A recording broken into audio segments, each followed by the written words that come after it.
ये राधा आपसे अपने सारे किए और अनकिए अपराधों के लिए क्षमा चाहता है और आपको सादर प्रणाम करता है।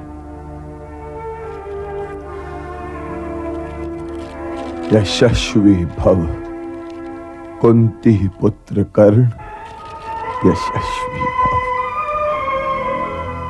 ये तुम भी जानते हो पुत्र कि तुम कौन हो और मैं भी जानता हूं।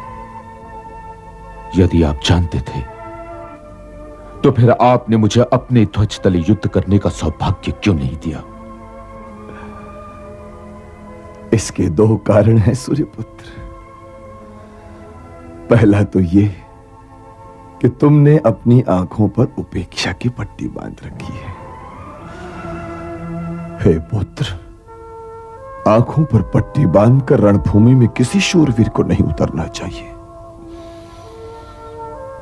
दूसरा कारण ये कि इस महायुद्ध में इतने शूरवीर मारे जाएंगे कि भारतवर्ष में शूरवीरों का अकाल पड़ जाएगा।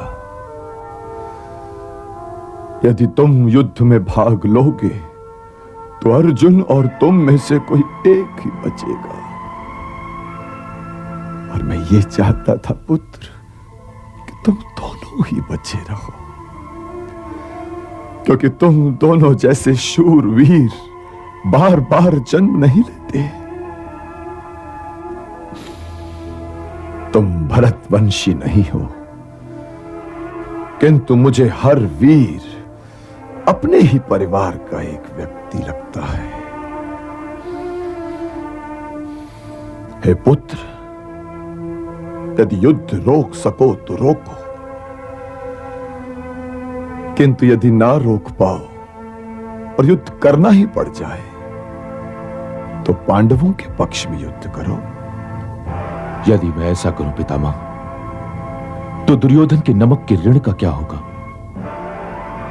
और आप तो वचन का मूल्य जानते हैं, इसलिए दुर्योधन के पक्ष में युद्ध करने के लिए मुझे आज्ञा दीजिए। दुर्योधन के पक्ष में युद्ध करने के लिए आप भी विवश थे और मैं भी विवश हूं। मैं आज्ञा तो नहीं दे सकता पुत्र, किंतु यह अवश्य कह सकता हूं